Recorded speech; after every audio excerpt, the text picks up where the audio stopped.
Wala. Wala kami makikitang restaurant na bukas. Pang breakfast lang. So, sarado lahat ang restaurant. Pag umaga, yun. Yun. Pag umaga pala, mga restaurant dito, ganitong oras, sarado. So, ang mga bukas, bakery. Yan, bakery. No? Mga convenience store.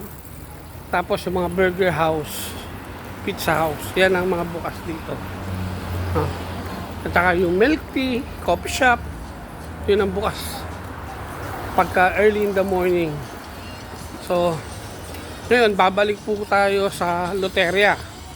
Kasi, wala po kami nakita ni isang tapsilog dito. Ayan. Natapon lang to dito. Ayan, sige. Ito ho. Ano bang meron tayo? Supa. Tinatapon lang po to dito. Isang set na supa, tinatapon lang. Okay. Yun, no? Katulad po kahapon, tinapon lang mga nakabandarang mga motorsiklo pag luma na. Kasi isang lalagyan lang.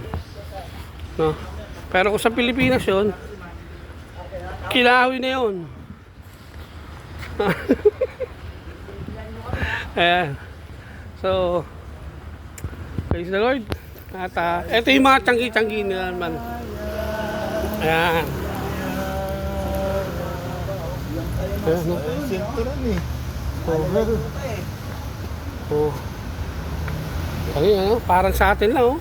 5,000. 200 lang oh. Oh. Pero doon 5,000. 1,000 lang eh. Oh. 5,000. So, yung 5,000 na yun, magkano sa atin yun? 200. So, pag bumili ka sa ukay-ukay sa atin, mga ganun, ay, Puro tinapay nga. ano na, no? Maganda naman yung mga dito quality. Bagong press. Quality. So, hindi siya gawang Muslim. Oo. Hindi siya gawang Chinese. Gawa siyang Korea. Siyempre, ayan, nandito na ulit tayo sa Loteria. Ayan na. Okay. Bye-bye. Breakfast muna kami. Ano, masasabi mo? Ano? Kape. Kape. Instead of soft drinks. Okay. Bye-bye.